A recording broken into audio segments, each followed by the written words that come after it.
Hello and welcome. I'm here with JB. He's a Bradley veteran, and we're here at the National Armor and Cavalry Collection in Fort Benning, Georgia. And he's going to show us a little bit about the outside and the inside of the vehicle behind me. It's a little bit more modern than the stuff I usually show on my channel, but I think this is going to be cool, so let's go.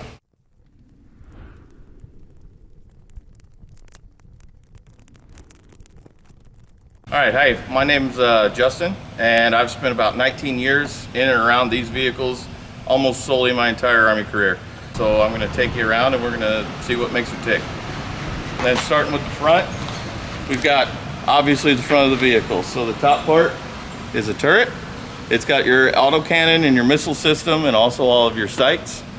And then working your way down from there, you have the hull of the vehicle where the rest of the crew and the soldiers that have to actually get out and fight would sit. So up here in the front, this is a very, very early version of a infantry fighting vehicle, the M2. And this one was amphibious. So you might notice these big rubber skirts on here. These are actually this swim vane. So what happens is if they're gonna go into a river, they have to stop. They put up this swim vane, they fold this little piece out here to help them stay afloat, and then they go across. After '94, the Army said stop doing that because they had a tendency to sink because of all the extra stuff that they put on them. Then going down from there, on the bottom side of the hull is where you have your track. Your track starts here. This is the final drive, where all of the power comes from the engine and the transmission and gets sent out to the tracks to tell you where to go, or basically how you're going. So you turn right, you turn left, it all provides that power individually for each side. Moving around over to the side, you can see here that the side skirts are actually turned up.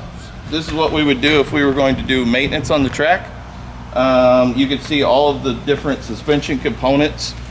You can see there's 12 road wheels on a side. You can see that you have shocks for your first 3 stations and your very last station down there.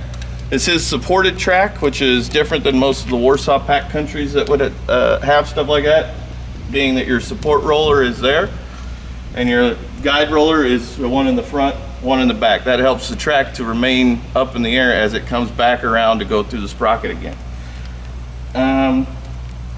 It's single pin track. The newer Bradleys, the newer M2 and M3 versions of these have double pin track because they've gotten heavier over the years. This single pin track couldn't support that kind of a weight. So that's why they adapted that newer kind of track. We have our driver station right here. You can see that he can either drive with the hatch all the way open, or he has these periscopes that he can see out of. And we'll look inside there a little bit later. You have fire suppression systems inside that if your engine catches on fire, you can actually come here on the outside without having to jump into a burning vehicle and pull that. That should put out your engine fire. Moving back a little bit more, you have some of the first firing ports for the individuals inside. These would be operated by the infantrymen before they get out of the vehicle if they needed to suppress enemy positions, or if they just happen to see through those periscopes that there's bad guys there, they can shoot them with those. Coming back, you can see on the side of the turret, this is our tow launcher. This holds 2 tow missiles, which stands for 2 launched optically tracked wire guided missiles. Those missiles go inside there and they could kill a tank. Because this is a fairly large vehicle, this could be running into tanks. So if it does, the missiles should make them stop doing what they're doing. Moving back from there, basically everything from right here back inside the vehicle is all for the infantrymen. That's the guys that are riding in here.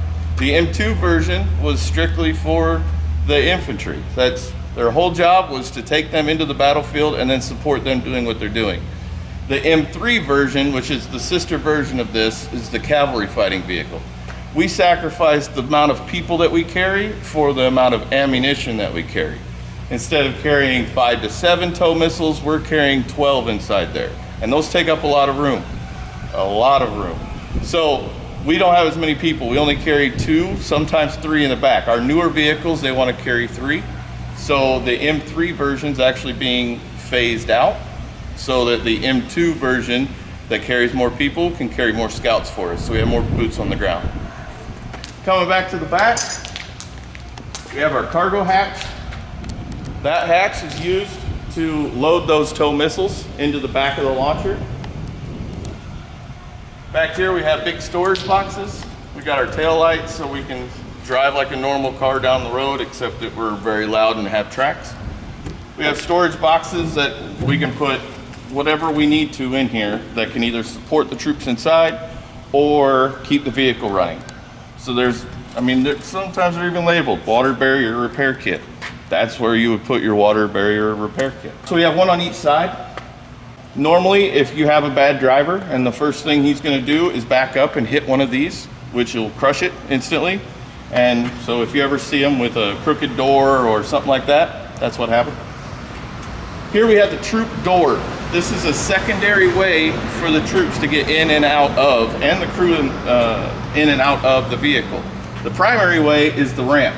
So this ramp from here all the way over to here would come down. This door would be closed, the ramp would come down, everybody comes spewing out, they do whatever they got to do, and the quickest way for them to do it is to get right back in. So this is used for emergencies, or if you don't want the loud noise of the ramp coming down, or if you just need to put out one single guy. Several different options for using this door. The more periscopes up here for the crew to look out of. And the other side of the vehicle is pretty much exactly the same. You also see there's more firing ports back here for the troops to look out and fire. They would be using the M231 firing port weapon, which is basically just an M4, M16 series receiver on full auto only with no buttstock and no front sight. You put it in there, you screw it into these holes, you look out there, you turn it to full auto, and you spray down an area. Not very effective for precision fire, but you can put a lot of bullets downrange fast. And what else? You have another fire suppression system here. So if the back part or the crew part is on fire, you can pull this handle, that will set off another set of fire suppression. That's so you don't have to run into the burning vehicle. Moving forward, this is how you fuel it up. So you just open that up, put your fuel in there, 175 gallons. Inside there is where all of your links for your 25mm autocannon will come out. Also, your coaxial 7.62mm machine gun will be mounted inside there. And the ammunition is inside the turret around here, gets fed in there. The gun shoots, all that brass and links comes out of here and just falls out behind you. Exhaust for the Cummins 903T diesel engine. Has about 600 horsepower. Some of them have more depending on what version or variant you have of the vehicle. Then moving forward, you can see the front side of the turret. We have our 25mm M242 Bushmaster chain gun. And then that little protrusion to the left of the gun is where the coaxial machine gun fires out of. And all of your weapons are up in that turret. And for the outside, that's pretty much it. Okay, here we are in the crew compartment. This is where most of your infantry squad would sit. In this particular variant, they'd have a lot more people. There are up to 6 people right here, and another one even sits back behind the driver, which he has a terrible life. Over on the side, we'll show you a little later, there's a water container. There's the cargo hatch that we mentioned before. It's actually the roof for this compartment for them to actually load up the missiles and stuff.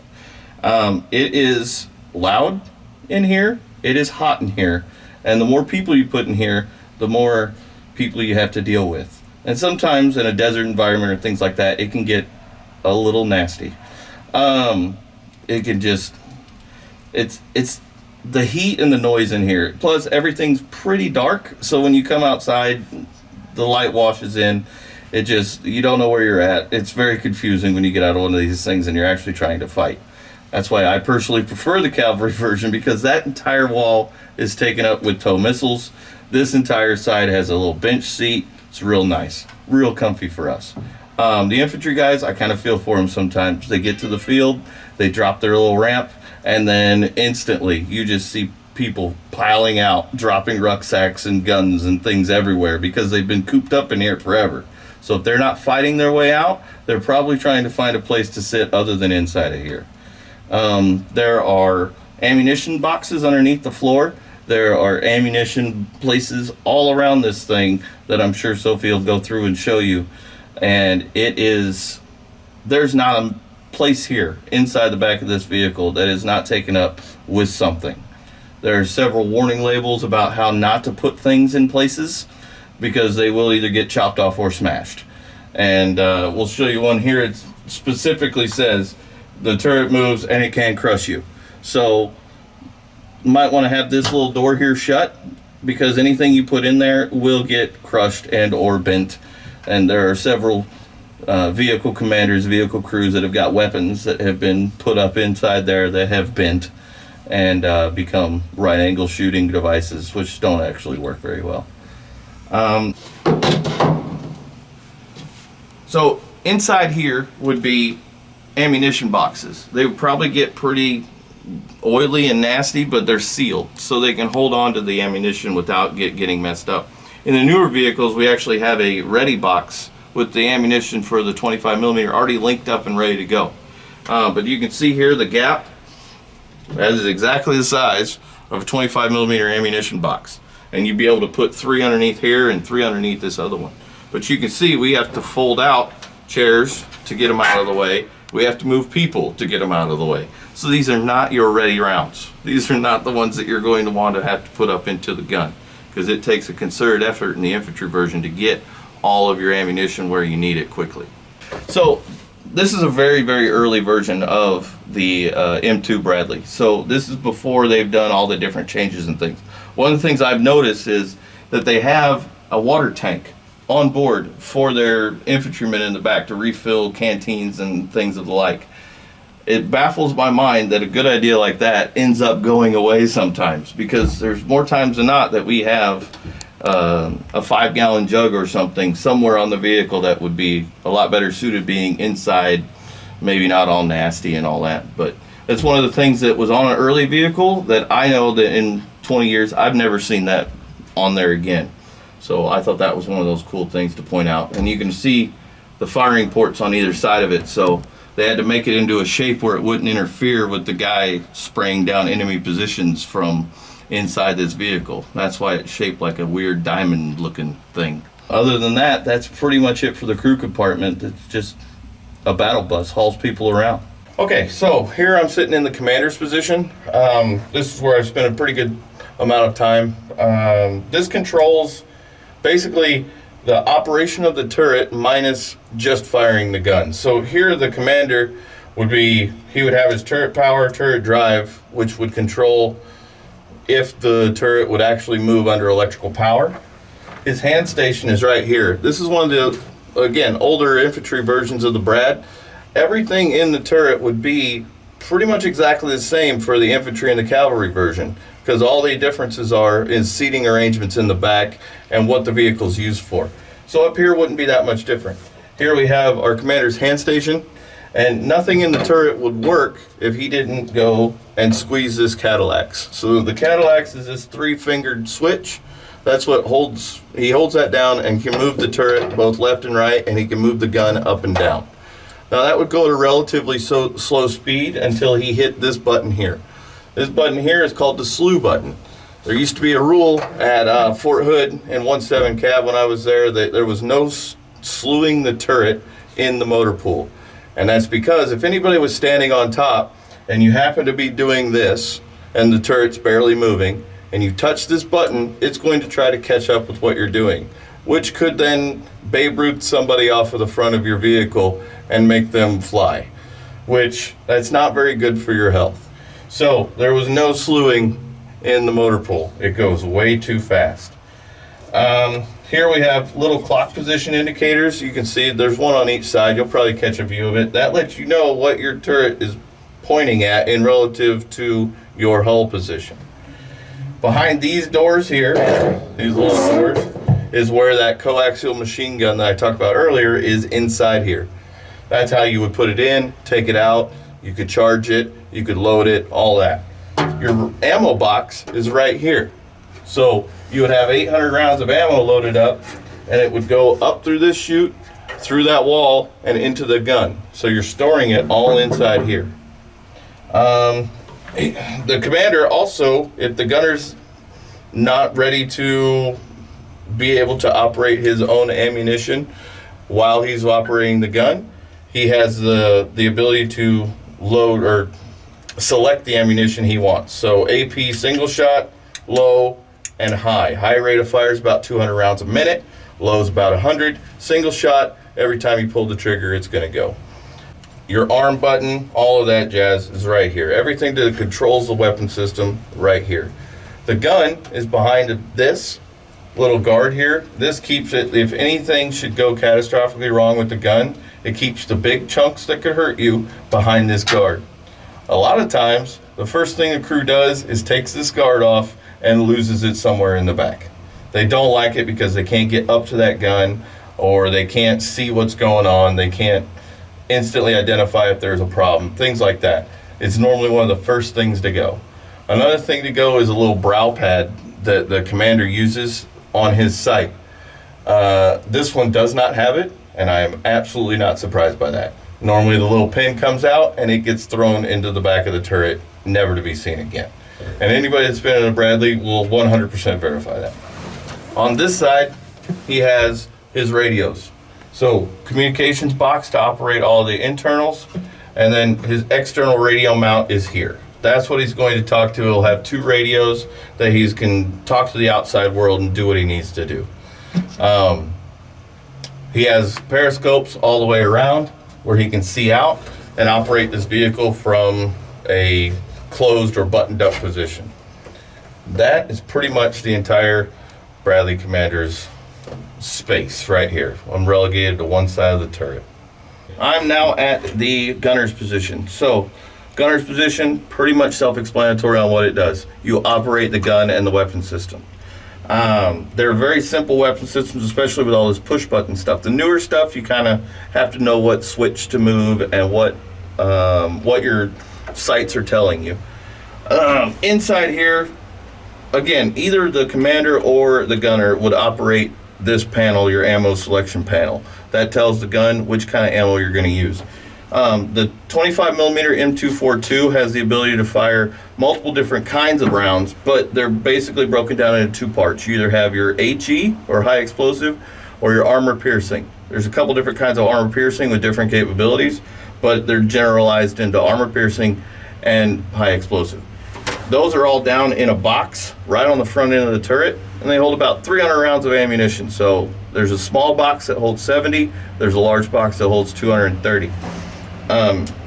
Normally, whenever in a cavalry unit that has more than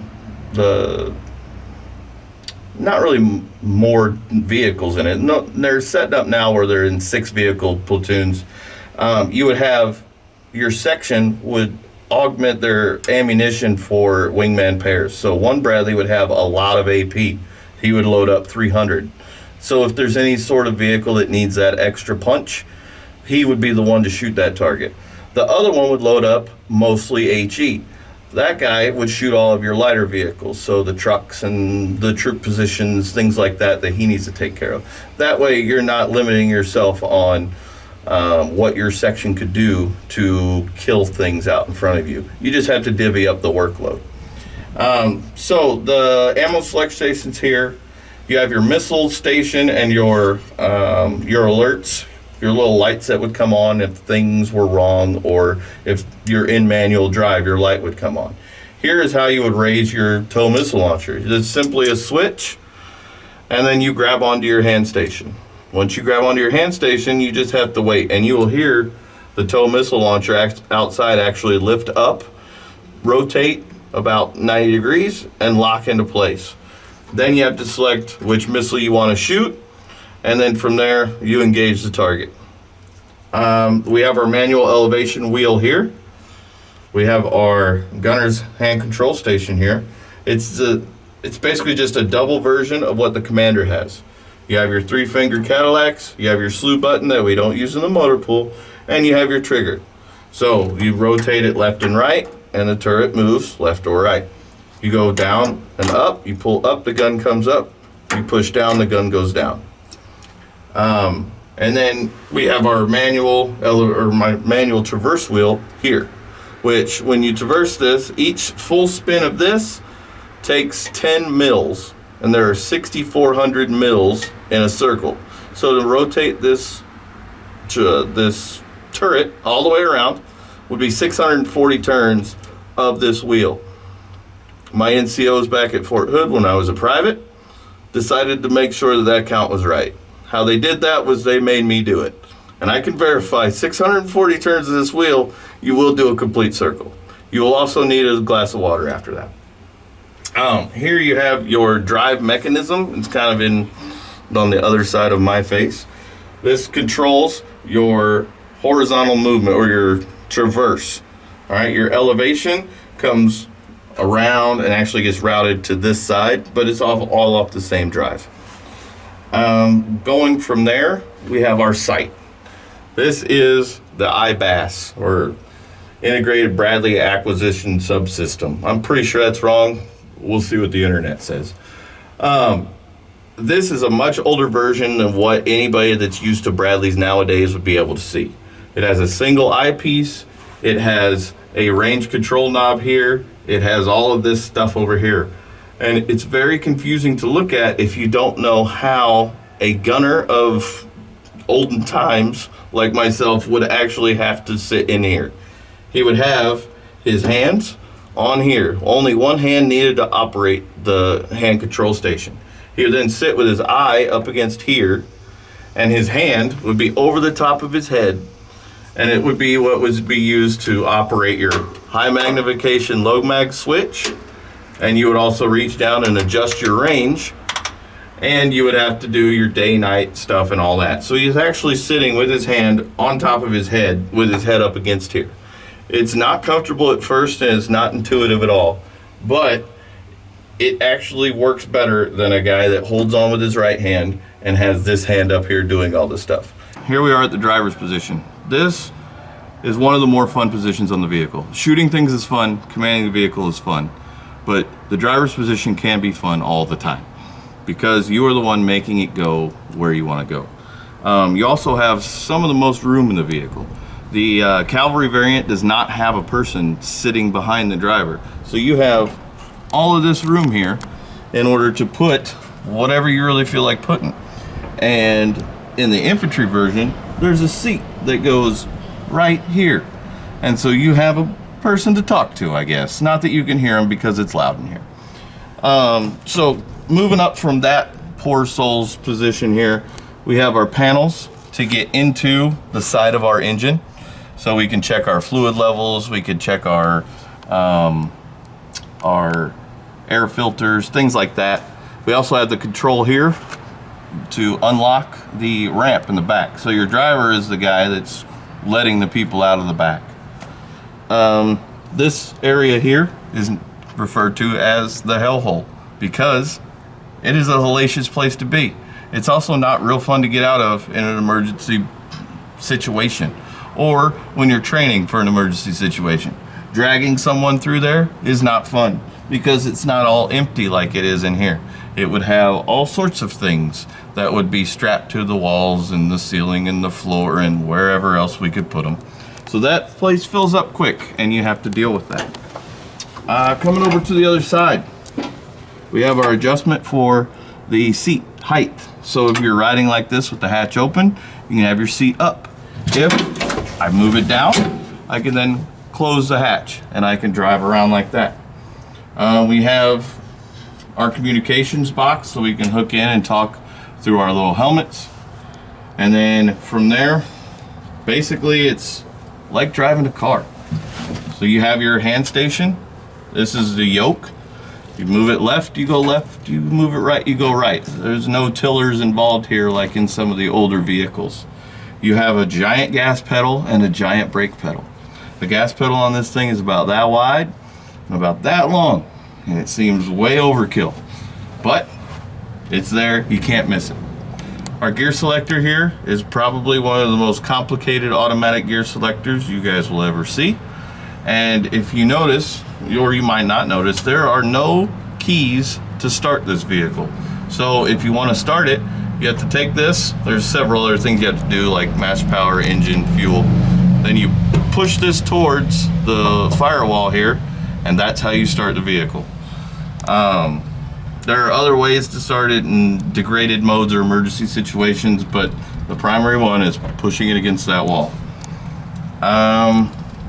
Basically all your gauges and things on here, they're all standard for basically any vehicle in the military. You've got a fuel gauge, you've got your speedometer, you've got your voltmeter, all of that stuff. So driving this is really no different than a big car.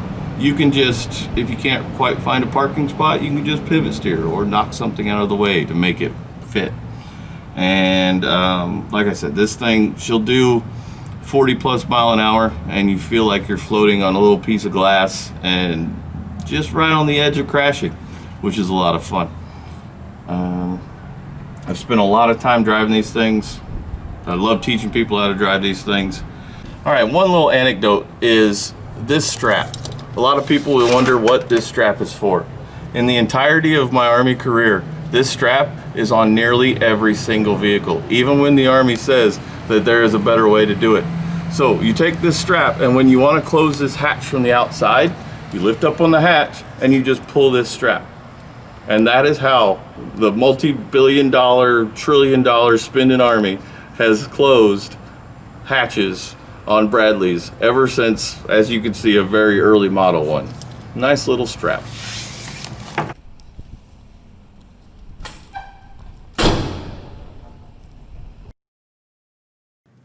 That's all for today's video. I'd like to thank you for watching, and I hope you enjoyed it. It was my pleasure to be able to film with JB and share what he knows. I'm really thankful to have an active service member give his time and tell me all about the machine they served with. Honestly, while I'm doing the film work, most of my attention is on the camera and the lighting and stuff like that, but when I go in to edit, I get to listen and learn all over again, and it's really a treat. I'd like to do some more videos like this. This is really special. If you served with Bradleys, share a story down in the comments below. I want to do some more learning about this thing. Typically, like I mentioned, it's a little younger than the vehicles I get to feature and see, and outside of sort of the area that I've been interested in, but there's nothing better than being able to see firsthand from somebody who knows all about them to really spark the interest. More armored vehicle and military history videos are in the works. If you dug this one, throw it a like and subscribe to my channel if you haven't already, and I'll see you next time.